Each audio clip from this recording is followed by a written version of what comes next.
time now to take a look at stories making the headlines in Nigerian newspapers. Joining me via Skype is in-house analyst Obani Akinwale and managing editor, the Avalon Daily, Ayodele Adio. Gentlemen, good morning and thank you for joining us on TVC Breakfast. All right, let's head straight to the papers now, and I begin with the Nigerian News Direct. APC crisis. Buhari backs Gadum, dumps Ajimobi faction. Will attend NEC meeting. Garba Shehu. Not aware of NEC meeting, acting National Secretary.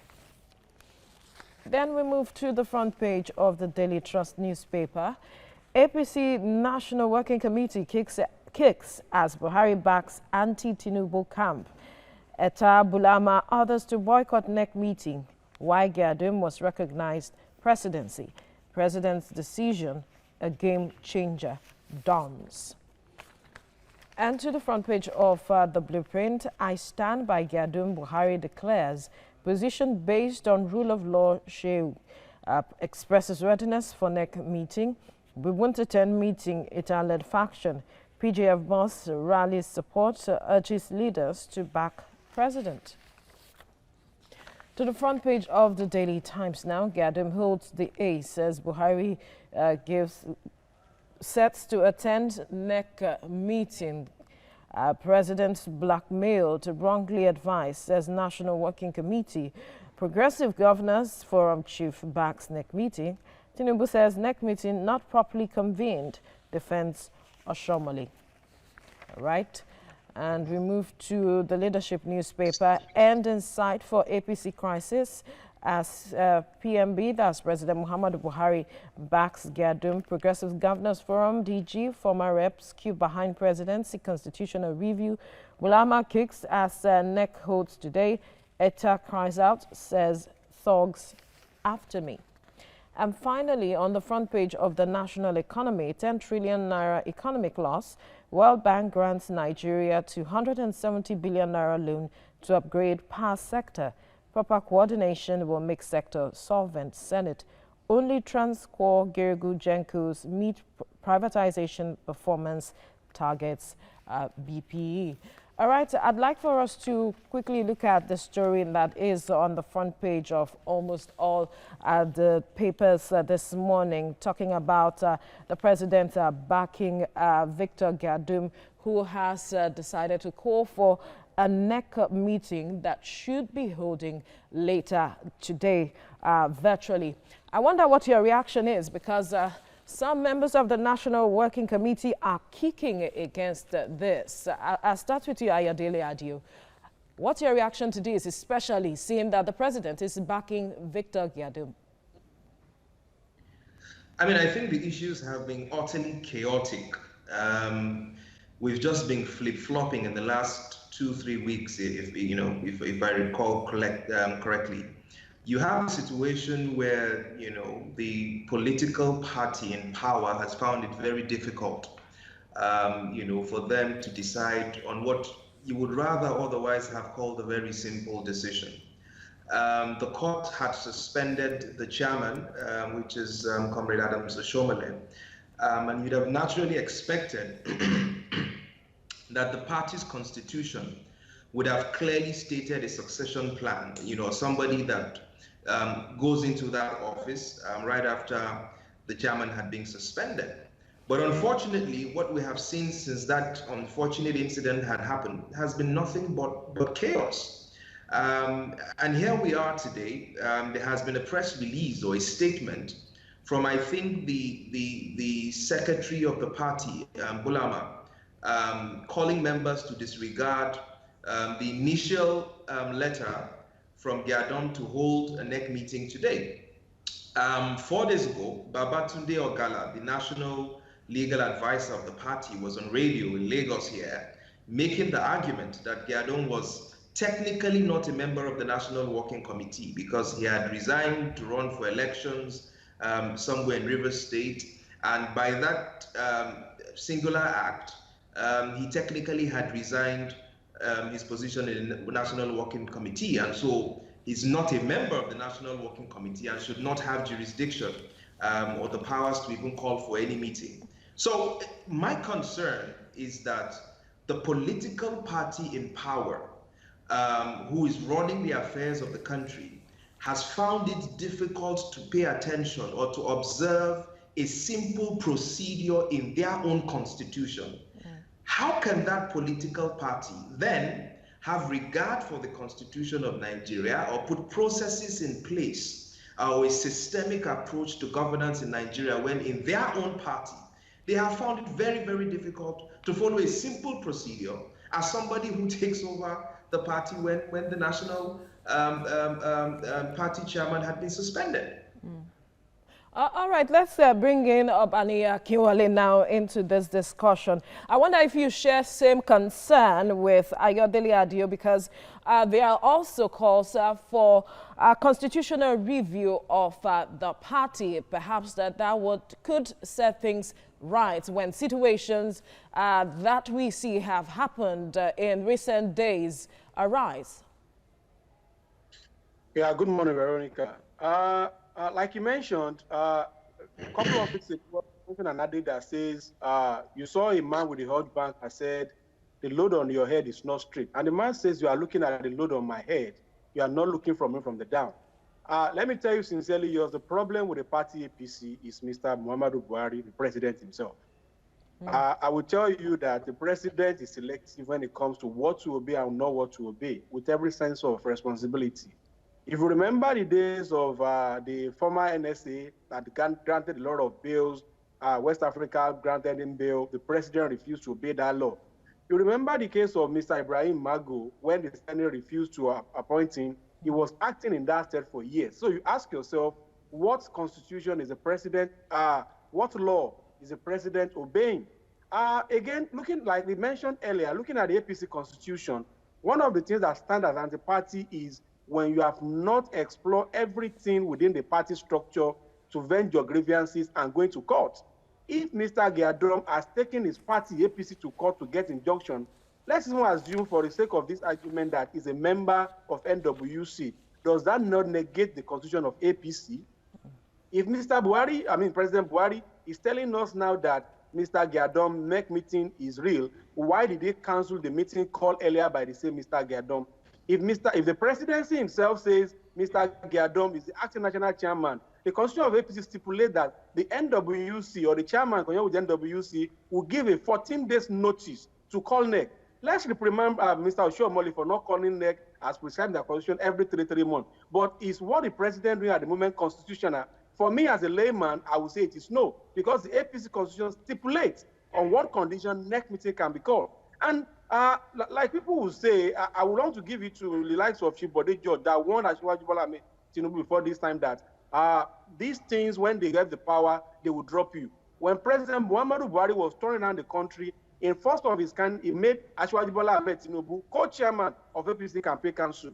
When there are issues on the APC, they made Bababisi Akonde the chairman of the Reconciliation Committee. What was president action then? Everything was that he's going to allow the law to take its course. Now ask yourself, if there's a court order in Rivers State saying that Mr. Giadom is no longer a member of National Working Committee and has been suspended the way Oshiomhole was suspended by his word, you ask yourself which law the president choose to obey. And you ask which kind of people around the president given the president order.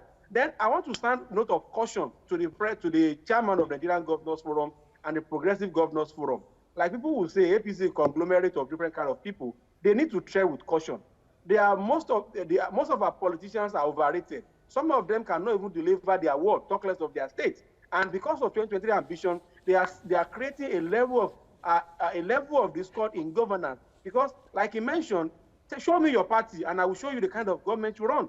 If this is what APC has been battling, this is not a Oshiomhole issue. Even when Oyegun was the chairman of the party, the intra-party Sarakis of this world, the Melians of this world, the Dogara of this world, there are issues. Oshiomhole got there, the same issue. Now, it is not an Oshiomhole thing. I think the president, for the first time, needs to hone up as a leader of the party to set the party aright. And I will tell you, until APC gets it right, till 2023, Nigeria will may not get it right.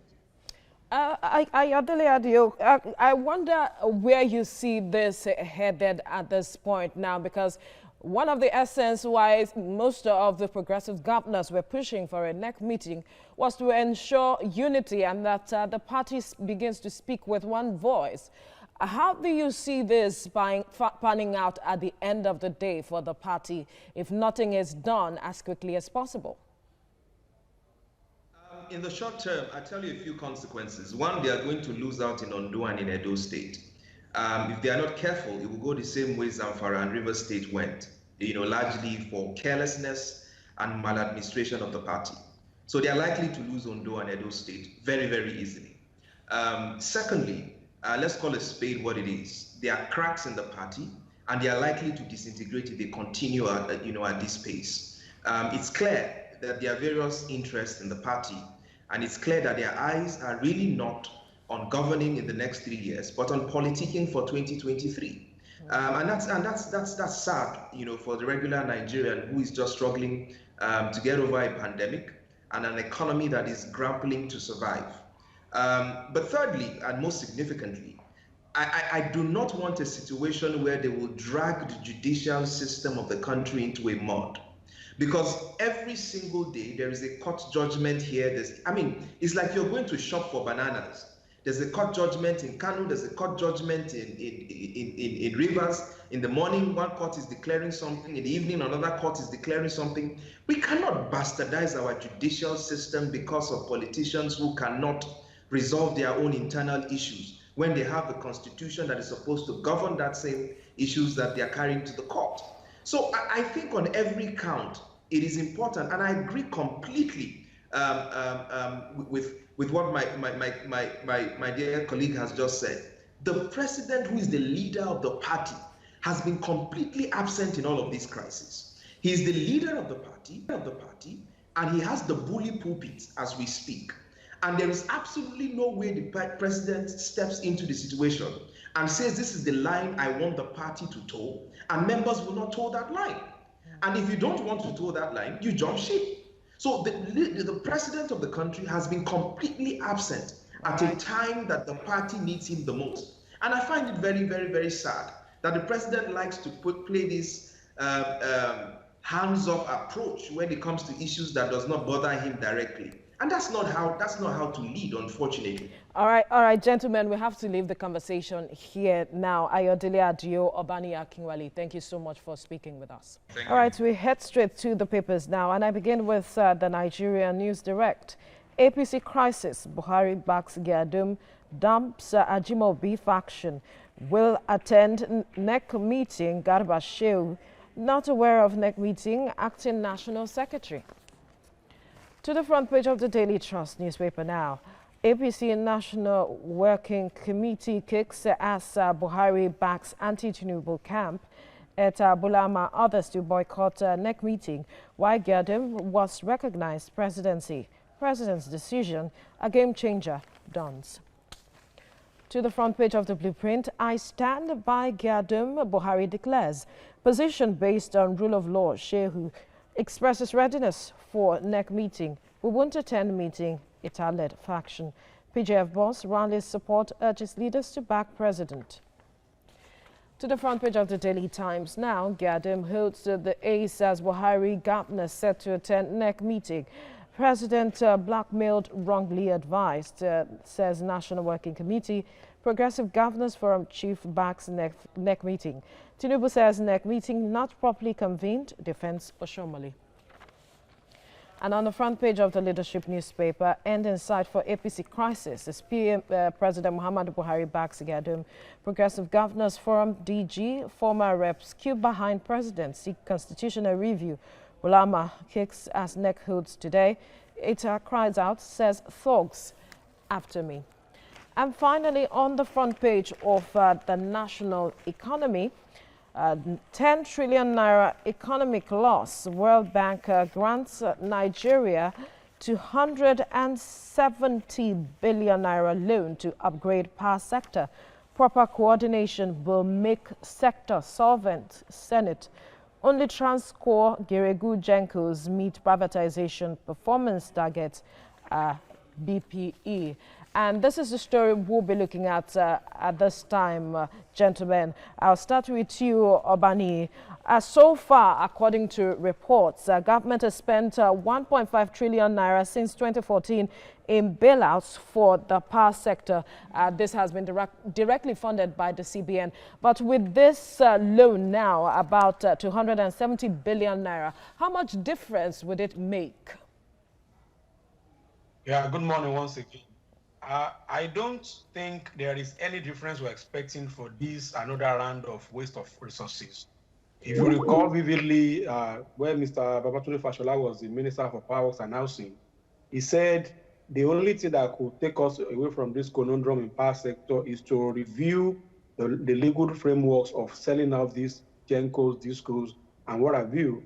And borrowing the word of the current chairman of ULC, Comrade Ajero, he said it's only in Nigeria that a house owner will sell his house. After selling his house to a buyer, the buyer goes back to the owner of the house to tell the owner of the house that the house I bought from you, the roof is leaking.